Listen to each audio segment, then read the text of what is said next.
नमस्कार, मैं हूं आपके साथ जया शर्मा और हमारे इस पॉडकास्ट इंटरव्यू में आप सभी का बहुत स्वागत है। आज इस पॉडकास्ट इंटरव्यू की शुरुआत एक सवाल के साथ में करना चाहती हूं। अगर आप अपने बच्चे के लिए कोई स्कूल ढूंढ रहे हैं, किसी स्कूल में एडमिशन करवाना चाहते हैं, तो उस स्कूल में आप क्या क्वालिटीज देखते हैं? स्कूल का माहौल, वहाँ का एनवायरनमेंट, वहाँ के टीचर्स कैसे हैं, वहाँ का फीस स्ट्रक्चर कैसा है, वहाँ क्वालिटी और एजुकेशन कैसी है। इसके साथ ही सबसे इम्पोर्टेंट आप देखते हैं बच्चों की सुरक्षा और वहाँ संवरता हुआ उनका भविष्य। जी हाँ, एक ऐसा स्कूल है आदित्य इंटरनेशनल स्कूल, जहाँ आपको ये सारी क्वालिटीज मिलेंगी। 2018 से स्कूल खरगोन में संचालित हो रहा है और कुछ ही सालों के अंदर इस स्कूल ने राष्ट्रीय और अंतर्राष्ट्रीय स्तर पर अपनी एक अलग पहचान बना ली है।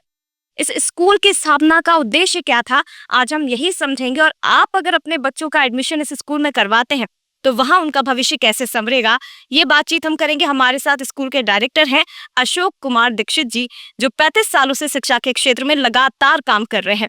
अशोक जी, बहुत स्वागत है आपका। नमस्कार।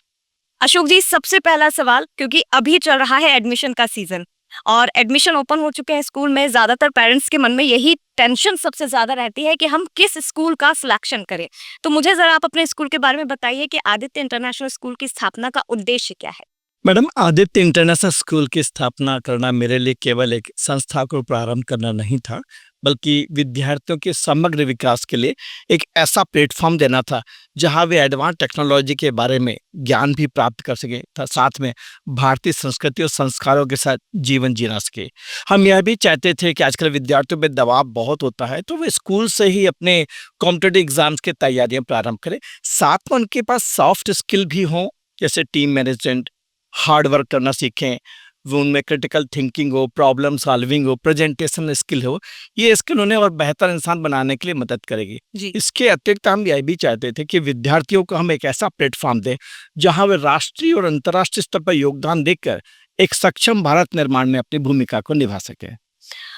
2018 में आपके स्कूल की स्थापना हुई है सर, और बहुत कम समय में स्कूल की इतनी ज्यादा मैं कहूँ कि नाम फेमस हो चुका है और आज हर एक व्यक्ति आपके स्कूल का नाम जानता है। ये कैसे संभव हो पाया, कैसे पॉसिबल हुआ?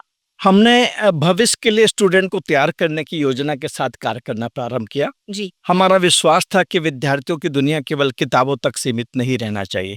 अतः हमने उनके माइंडसेट पर वर्क किया, उन्हें advance technology, sensor based technology की उनको एजुकेशन प्रारंभ दी और विशेष रूप से हमने संस्कार शिक्षा पर ज़्यादा कार्य किया, जिसके कारण बच्चों के होलिस्टिक डेवलपमेंट के लिए हम कार्य कर पाए।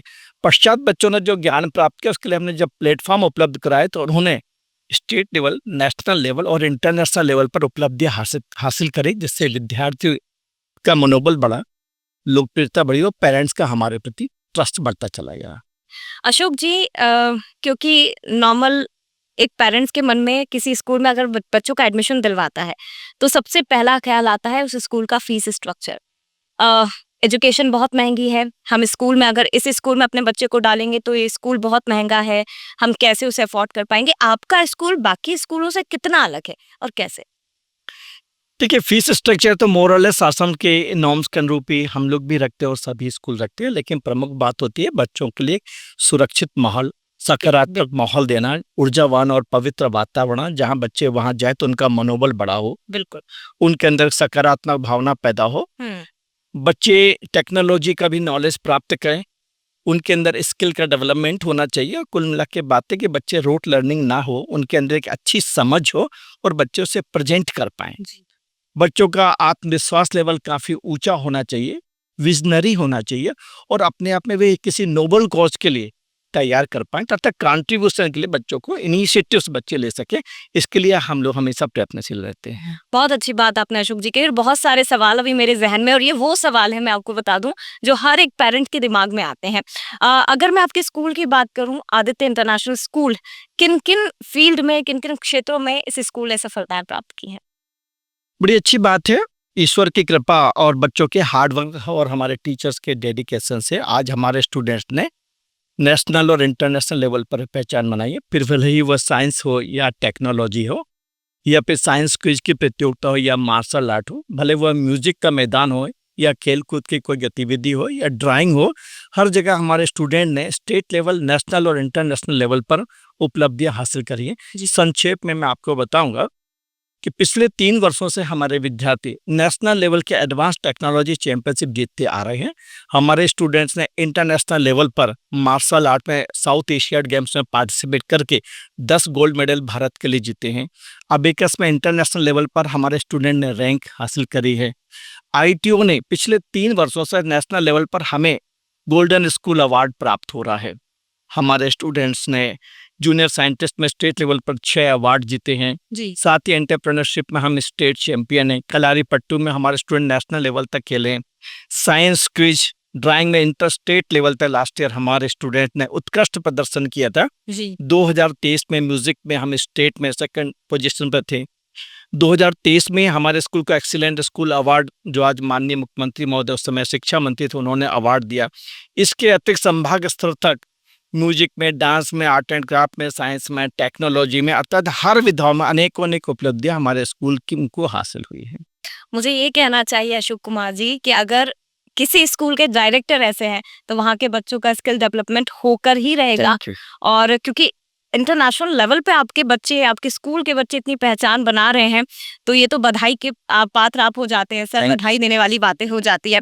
अगला सवाल मेरा ये रहेगा, क्योंकि आजकल हम देख रहे हैं एजुकेशन में टेक्नोलॉजी का बहुत इस्तेमाल किया जा रहा है। एजुकेशन में अगर मैं इंजीनियरिंग की बात करूं, मैथमेटिक्स की बात करूं या एआई कोडिंग जो आजकल बहुत ज़्यादा इम्पोर्टेंट हो गई है, क्या रोल प्ले करती है, कितना इम्पोर्टेंट हो जाती है? देखिए, केवल किताबी ज्ञान से बच्चों का भविष्य नहीं बन सकता। जी। आवश्यकता है कि बच्चों को साइंस की, इंजीनियरिंग की, मैथमेटिक्स का प्रैक्टिकल नॉलेज हो। दुनिया काफी आगे बढ़ गई है, अर्थात artificial intelligence, coding, data science, इसमें भी बच्चों को महारत हासिल होना चाहिए। इसलिए हम स्कूल स्तर पे बच्चों को टेक्नोलॉजी की स्पेसिफिक ट्रेनिंग प्रोवाइड करते हैं। सिर्फ करियर के लिए आवश्यक नहीं होती, ये स्टूडेंट के लाइफ स्टाइल को भी स्मार्ट बनाती है।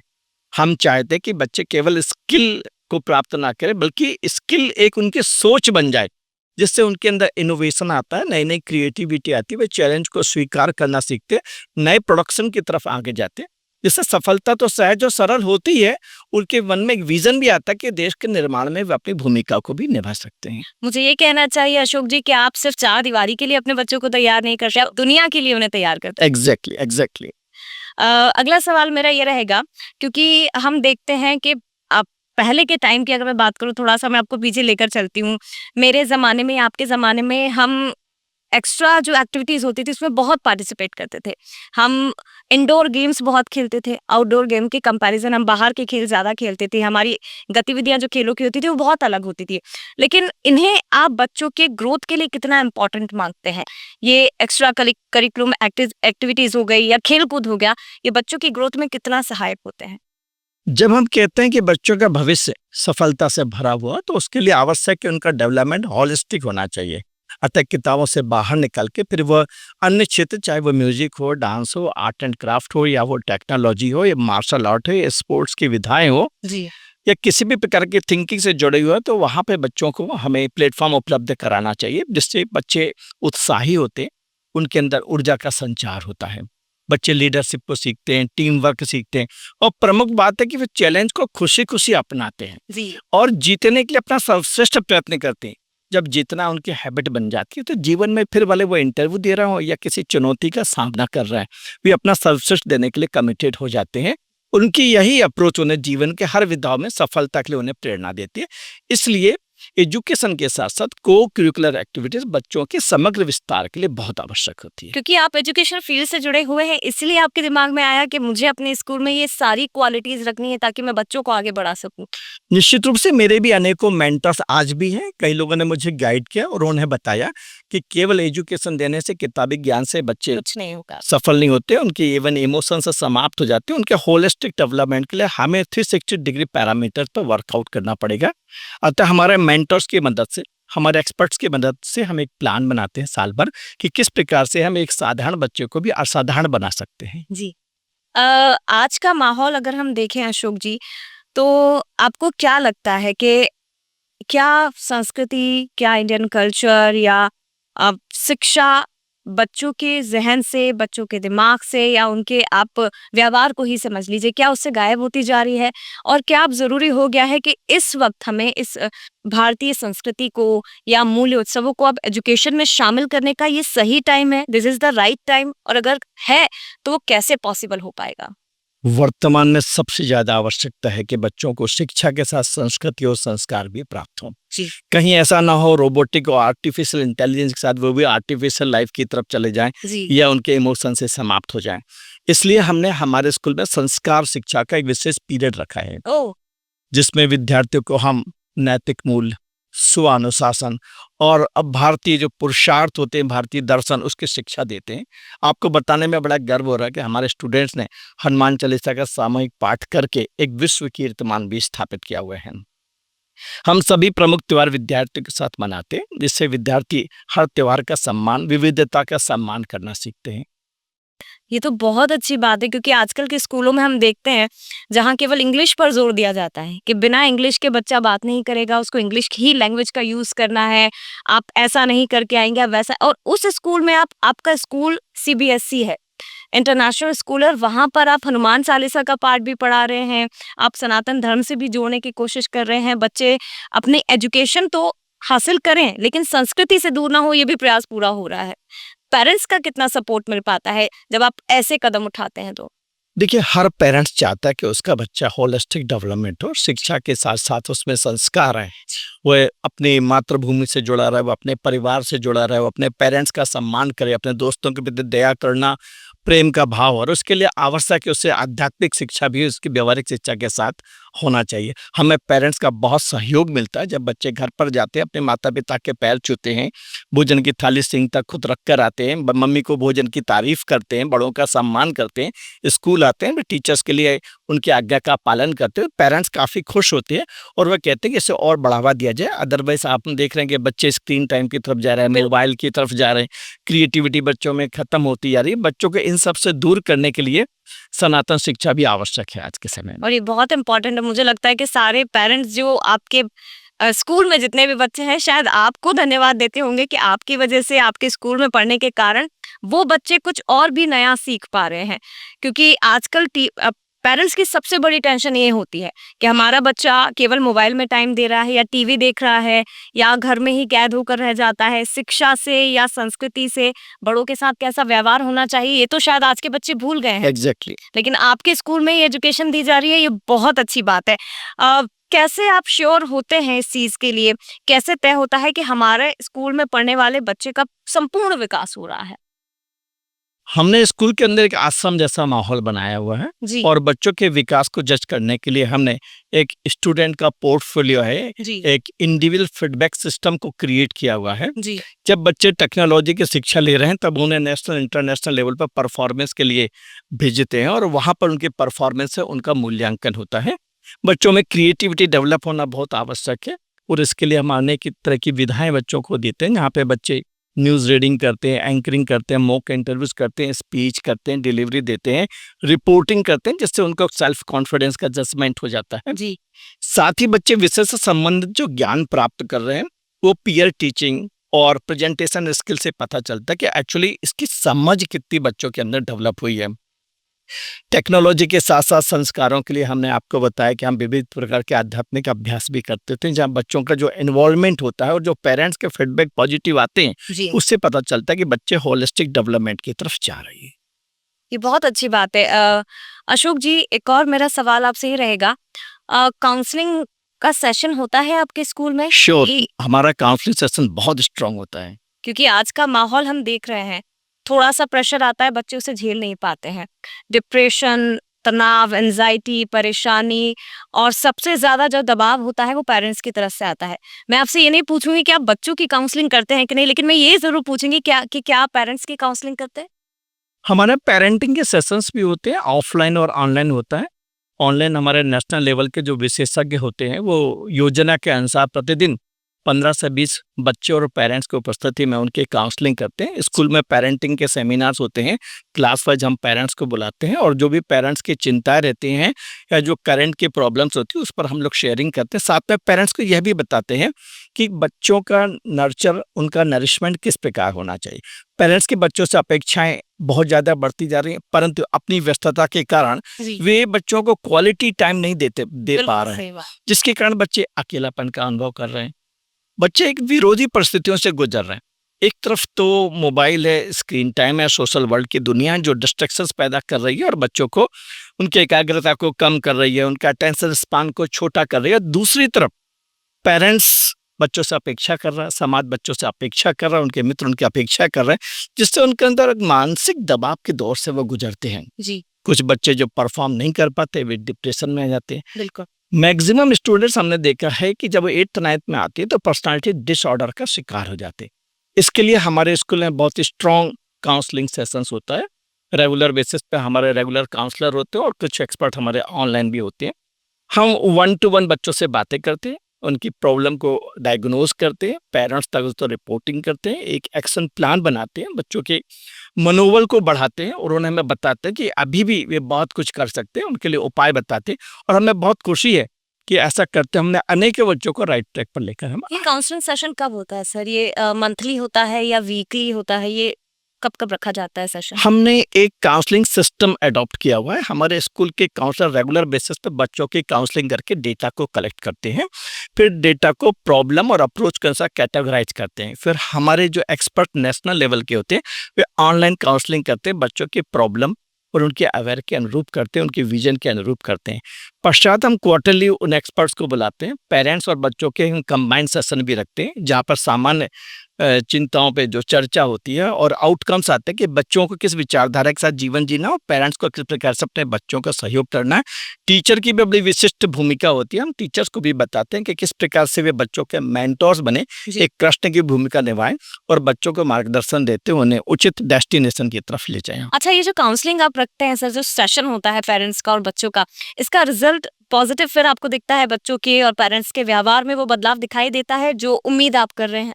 100% पॉजिटिव दिखाई देता है। जी। वर्तमान में काउंसलिंग का बड़ा महत्व है। मैं पेरेंट्स से कहूंगा जब भी स्कूल में पेरेंटिंग सेशन हो या ऑनलाइन ऑफलाइन काउंसलिंग सेशन हो, उन्हें कभी मिस नहीं करना चाहिए। क्योंकि हम बच्चों की भी बात कर रहे हैं, हम टीचर्स की बात कर रहे हैं, मेरा सवाल आपसे ये है कि स्कूल का एनवायरनमेंट, स्कूल का माहौल बच्चों की ग्रोथ में, उनके व्यक्तित्व के विकास में कितना इम्पोर्टेंट रोल प्ले करता है? और सबसे ज़्यादा इम्पोर्टेंट टीचर्स, क्योंकि ऑब्वियसली आप एक स्कूल रन कर रहे हैं तो आप भी चाहते हैं कि एक ऐसा टीचर हमारे स्कूल में आए जो बच्चों को हर तरह की एजुकेशन दे पाए, और उसके लिए ज़रूरी है कि वो टीचर भी आपके मानकों पर खरा उतरे। जी श्योर। देखिए, स्कूल और टीचर्स मिलकर बच्चे के व्यक्तित्व विकास और चरित्र निर्माण में बड़ी महत्वपूर्ण भूमिका निभाती है। जी। यदि स्कूल का वातावरण सुरक्षित है, ऊर्जा से भरा हुआ है, वहाँ बच्चे अपने आप को उत्साहित पाते हैं, लीडरशिप सीखते हैं, क्योंकि वहाँ बच्चों का इन्वॉल्वमेंट बढ़ जाता है जिसके अंदर उनकी छिपी हुई प्रतिभाएं बाहर निकलती है और टीचर अपने ज्ञान से, अपने व्यक्तित्व से, अपने कौशल से बच्चों के व्यक्तित्व को निखारता है, उनकी छिपी हुई प्रतिभा को बाहर लाता है, उनके अंदर की विजन डेवलप करता है, सेल्फ कॉन्फिडेंस डेवलप करता है, उन्हें मार्गदर्शन देता है। संक्षेप में हम ऐसा भी कह सकते हैं कि स्कूल तक जहाज की जैसा होता है और टीचर एक पायलट होता है जो बच्चों को गाइड करके एक निश्चित डेस्टिनेशन तक छोड़ कर आता है। या तो इसे एंकर भी कह सकते हैं, जहाज में बैठ रहा हो। चलिए, अब आपके स्कूल में जो बच्चे हैं, क्योंकि आपने बताया कि वो हर एक फील्ड में अपना नाम रोशन कर रहे हैं और स्कूल का नाम भी उतना ही रोशन हो रहा है, कम्युनिकेशन स्किल्स या आपस की बातचीत या किस तरह का बिहेवियर होना चाहिए उन बच्चों का स्कूल में या स्कूल के बाहर, ये कैसे विकसित किया जाता है आपके स्कूल में? उनका कम्युनिकेशन लेवल हो गया या बाकी चीजें जो होती हैं कैसे विकसित होती हैं? हर चीज की एक योजना बनाना पड़ती है। हम एक्सपर्ट्स के साथ जी। प्रत्येक क्लास के बच्चों के लिए एक योजना बनाते हैं। जब बात कम्युनिकेशन की आती है तो हम बच्चों को पहले तो गाइड करते हैं कि उनकी लैंग्वेज, उनकी टोन, उनकी पिच कैसी होना चाहिए, उनकी बॉडी लैंग्वेज कैसा होना चाहिए, साथ में उनका involvement, word power, expression power कैसा होना चाहिए। लीडरशिप और प्रॉब्लम सॉल्विंग भी फिर आप उसी के जरिए हाँ, को समझाते हैं। हाँ, इसके लिए भी हमारे पास योजना होती है। हमने एक क्रिएटिविटी लैब दी है, जहाँ बच्चे अपनी कल्पना के अनुरूप अनेकों प्रकार के प्रोजेक्ट्स बनाते हैं, जिससे उनके अंदर क्रिएटिविटी आती है। हम उन्हें यह भी बताते हैं कि भविष्य आपकी कल्पनाओं के अनुरूप नहीं होगा। अनेक तरह की हम समस्याएं, प्रॉब्लम्स उनके सामने प्रेजेंट करते हैं और उन्हें प्रॉब्लम सॉल्व करने के लिए आमंत्रित करते हैं ग्रुप डिस्कशन के माध्यम से, और उन्हें उचित अनुचित का ज्ञान देते हैं। जी, हम बच्चों को निर्णय लेने की क्षमता बताते हैं। जी, इसके अतिरिक्त हम बच्चों के साथ debate, dialogue, speech, extempore, anchoring, news reading, इस प्रकार के इवेंट्स भी रखते हैं, जहां बच्चों का सेल्फ कॉन्फिडेंस बढ़ता है और बच्चे अपने आप को व्यक्त करना, फेस करना सीखते हैं चुनौतियों से। क्योंकि अभी हमने सेशन को लेकर बात की सर, काउंसलिंग सेशन जो पेरेंट्स के लिए भी होता है और आप बच्चों के लिए भी करते हैं। आपके स्कूल में जितने बच्चे हैं, ऑब्वियसली वो बहुत अच्छा परफॉर्म कर रहे हैं, लेकिन क्या आपके सामने एकाध कोई बच्चा ऐसा आया हो, या आपके 35 साल के एजुकेशन के करियर में आपने देखा हो कि बच्चे किस तरह की डिफिकल्टीज को फेस कर रहे हैं, चाहे वो मेंटली हो या वो फिजिकल लेवल पर हो, किस किस तरह की चुनौतियां उन बच्चों के सामने आती हैं और आप कैसे उसे दूर करते हैं, आपका स्कूल उन समस्याओं को कैसे दूर करता है? बच्चों का एक बहुत बड़ा वर्ग है, जो पर्टिकुलर एज 10-12 साल की स्थिति में आते हुए जी, अनेक प्रकार के मानसिक और शैक्षणिक समस्याओं से संघर्ष करना प्रारंभ कर लेता है। कई बार उसे पेरेंट्स उचित मार्गदर्शन नहीं मिल पाता है और पीयर प्रेशर में आके वो एक डिसऑर्डर का शिकार भी हो जाता है। बिल्कुल। सामान्यतः हम देखते हैं ऐसे बच्चे अकेलापन का अनुभव करते हैं। बच्चों पर मानसिक दबाव बेहतर परफॉर्मेंस करने का होता है, कोप अप बच्चे जब नहीं कर पा रहे होते, इनके लिए भी हम एक रेमेडियल प्लान बनाते हैं। वो एजुकेशनल प्लान भी होता है और उनके व्यक्तित्व विकास को भी होता है। हम एक्सपर्ट्स को लेकर बच्चों के लिए इवेंट्स करते हैं, वर्कशॉप का आयोजन करते हैं, पर्सनालिटी डेवलपमेंट के सेमिनार लगाते हैं, बच्चों की प्रॉब्लम को हम डायग्नोज करते हैं, उसके लिए उनके साथ एक मेंटर को अपॉइंट करते हैं। मेंटर 365 डेज बच्चों को गाइड करते रहते हैं। बच्चा अकेलापन का अनुभव नहीं करता और उसे विश्वास दिलाते हैं कि आपके अंदर बहुत क्षमता है, बहुत योग्यता है, और इस प्रकार से एक पथ का फॉलो करते हुए आप भी आपके डेस्टिनेशन तक पहुंच जाएंगे। हमें खुशी है कि हम बहुत अधिक संख्या तक इसमें हम सफल हो जाते हैं। शुरुआत में मैंने जैसे ओपनिंग में कहा था कि एक पेरेंट्स अपने बच्चे के स्कूल के लिए क्या-क्या देखता है। आपके हिसाब से क्या-क्या देखता है? अगर कोई अभिभावक अपने बच्चे के शिक्षा की नींव रख रहा है, मैं बीज ही बोलूँगी, मैं नींव ही बोलूँगी, क्योंकि वहीं से उसके बढ़ने की शुरुआत होती है। अगर वो एक नींव रख रहा है या एक बीज डाल रहा है ताकि उनका बच्चा पौधा बन सके, आगे एक पेड़ बन सके जो बाकी लोगों को भी छाया दे। बिल्कुल सही। तो आपके स्कूल में क्या-क्या ऐसी क्वालिटीज़ हैं या किन-किन बातों का ध्यान रखा जाता है, या कौन-कौन से ऐसे माहौल हैं जो पेरेंट्स को मिलेंगे ताकि वो एडमिशन आपके स्कूल में करवाएँ? देखिए, पेरेंट्स क्या देखता है इस विषय पे तो मैं नहीं कहूँगा, लेकिन जनरल सेंस में बताएंगे कि हर पेरेंट्स को, मुझे भी और आपको भी, अपने बच्चे के भविष्य के लिए किस प्रकार से स्कूल देखना चाहिए, क्योंकि स्कूल केवल कोई एक ऐसा बिल्डिंग या फिर संसाधन का स्रोत नहीं होता है। जी, स्कूल बच्चों के भविष्य की नींव होती है। इसलिए पेरेंट्स को चमक दमक के छोड़ के देखना चाहिए कि स्कूल का विजन क्या है। जी, पेरेंट्स को साथ में ये देखना चाहिए कि स्कूल केवल रोट लर्निंग पर आधारित है या बच्चों के अंदर स्किल डेवलपमेंट करने के लिए भी वहाँ पे कोई प्लानिंग होती है। देखना चाहिए कि क्या वहाँ पे क्रिएटिविटी को के प्लान है, वहाँ पे टेक्नोलॉजी की भी एजुकेशन दी जा रही हो, वहाँ पे संस्कारों की शिक्षा दी जा रही हो। साथ में ये देखना चाहिए कि बच्चों के होलिस्टिक डेवलपमेंट के लिए क्या स्कूल की प्लानिंग है। टीचर्स जो एक स्कूल की आत्मा होते हैं, यह देखना चाहिए कि उस स्कूल के टीचर्स के बच्चों के साथ कनेक्टिविटी और बॉन्डिंग कैसी है, जी, और पेरेंट के साथ स्कूल के रिलेशनशिप कैसे हैं। साथ में पेरेंट्स के इन्वॉल्वमेंट के लिए भी क्या स्कूल के पास कोई प्लानिंग है। जी, साथ में बच्चों के टैलेंट को रिफाइन करने के लिए क्या स्कूल कोई ऐसे प्लेटफॉर्म नेशनल इंटरनेशनल के प्रोवाइड कर रहा है, जहां बच्चे अपनी परफॉर्मेंस करके सेल्फ कॉन्फिडेंस से भरें और उन्हें यह अनुभव हो कि भविष्य में वे कोई बड़ा योगदान दे सकते हैं। इन सभी पैरामीटर्स को देखने के बाद एक पेरेंट्स को अपने बच्चे के लिए स्कूल का चुनाव करना चाहिए। बहुत अच्छी बात आपने कही सर। मेरे ज़हन में एक क्वेश्चन आ रहा है, क्योंकि हमेशा मैं देखती हूँ एग्ज़ाम टाइम में बच्चे सबसे ज़्यादा प्रेशर में रहते हैं और Sure. उनसे ज़्यादा प्रेशर में रहते हैं उनके पेरेंट्स। श्योर। माँ जो रात में अपने बच्चे के साथ जगती है क्योंकि उनका बच्चा पढ़ाई कर रहा है, तो माँ सो नहीं सकती। पिता के दिमाग में ये रहता है कि रिजल्ट अच्छा आएगा या नहीं आएगा, बच्चा कैसे पढ़ाई कर रहा है। तो रिजल्ट की मैं अगर बात करूं या एग्जाम के समय में, एग्जाम की टाइमिंग में, आप कैसे बच्चों को पॉजिटिव रखते हैं, कैसे उनकी काउंसलिंग होती है? देखिए, हम बच्चों को माइंडसेट उनका करते हैं कि एग्ज़ाम 1 दिन की नहीं है, वो 365 डेज़ की है। जी। अतः उनका हम प्रतिदिन मूल्यांकन करते हैं। हम इस प्रकार से अनेक प्रकार के चैलेंजेस रखते हैं या उनका असेसमेंट रखते हैं, जहाँ बच्चों को लगता है कि हर वीक एग्ज़ाम देते हैं, इसलिए उनके पास एग्ज़ाम का प्रेशर नहीं होता है। साथ में क्योंकि हम लोग रोट लर्निंग नहीं कराते हैं, हम बच्चों के प्रेजेंटेशन के माध्यम से उनमें अंडरस्टैंडिंग डेवलप करते हैं। राइटिंग स्किल और प्रेजेंटेशन डेवलप होने से बच्चों का सेल्फ कॉन्फिडेंस काफ़ी बढ़ा हुआ होता है और वे हमेशा एग्ज़ाम के लिए अपने आप को तैयार पाते हैं। टाइम टाइम पर आप हर तरह के एग्जाम्स रखते हैं, कंपटीशन भी होता है। हर 365 डेज़ में हमेशा बच्चों का सतत मूल्यांकन होता रहता है, इसलिए बच्चों का कॉन्फिडेंस बढ़ा होता है। और इसलिए शायद डर भी नहीं लगता। श्योर। क्योंकि एग्जाम का डर बच्चों के मन में सबसे ज्यादा होता है। हाँ। और स्पेशली जब बोर्ड एग्जाम उनके होते हैं कि 10th का एग्जाम है, 12th का एग्जाम है, क्योंकि डर इतना ज्यादा पेरेंट्स की ओर से या फिर ये मान लीजिए आप टीचर्स की ओर से भी उनके मन में डाल दिया जाता है कि 10th का बोर्ड एग्जाम है, एक चांस है, दूसरा नहीं मिलेगा। 12th का बोर्ड एग्जाम है, आप इसे पार करेंगे तो आपका भविष्य बनेगा। तो ये बहुत जरूरी हो जाता है कि बच्चों के मन से उस डर को आप निकाल पाए और उन्हें समझा पाए कि ये आखिरी नहीं है, इसके बाद में और एक्चुअली ट्रेडिशनल पैटर्न में हम लोग बच्चों को हमेशा डरा-डरा कर पढ़ाया करते थे, जी जिससे बच्चे कभी भी बेहतर परफॉर्मेंस नहीं नहीं कर दे पाते। बिल्कुल हमने हमारे सभी टीचर्स को ये तैयार किया कि बच्चों के साथ थ्रेड थेरेपी पे वर्क ना ना करते कर हुए मोटिवेशनल थेरेपी पे वर्क करते, जहाँ हम बच्चों को बताते हैं कि आप हमेशा बेहतर परफॉर्मेंस दे सकते हैं। इसके लिए जब बच्चे मानसिक रूप से तैयार होते हैं, तो वो हमेशा बेस्ट परफॉर्मेंस देते हैं। तो इसका रिजल्ट फिर आपको नंबर्स में मिला है मैं रिपोर्ट आपको कार्ड पर? बताऊं कि ये बच्चे जो नेशनल और इंटरनेशनल लेवल पर अन्य विधाओं में परफॉर्मेंस कर रहे हैं, जी वे एकेडमिक में मोर देन 90% अचीव कर रहे हैं। इसलिए हम कहते हैं कि होलिस्टिक डेवलपमेंट होना चाहिए। आपके सेशन के कारण बच्चों का कॉन्फिडेंस बढ़ा है और बच्चों के रिपोर्ट कार्ड के कारण आपका कॉन्फिडेंस बढ़ा है। श्योर, कह सकते हैं।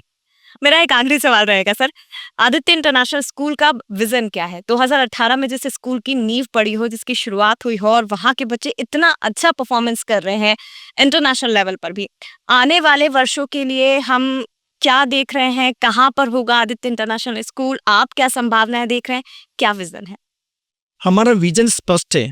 हम बच्चों को परीक्षा पास करने के लिए ही नॉलेज नहीं दे रहे, जी हम उन्हें भविष्य के लिए तैयार कर रहे हैं। हम सेवा केवल इसलिए नहीं बच्चों को पढ़ा रहे हैं कि वे अच्छी नौकरियां करें, बल्कि हम चाहते हैं कि वे जॉब सीकर के स्थान में दूसरों को जॉब दें, जी क्रिएटिविटी उनके अंदर हो, इनोवेटिव लीडर्स बने।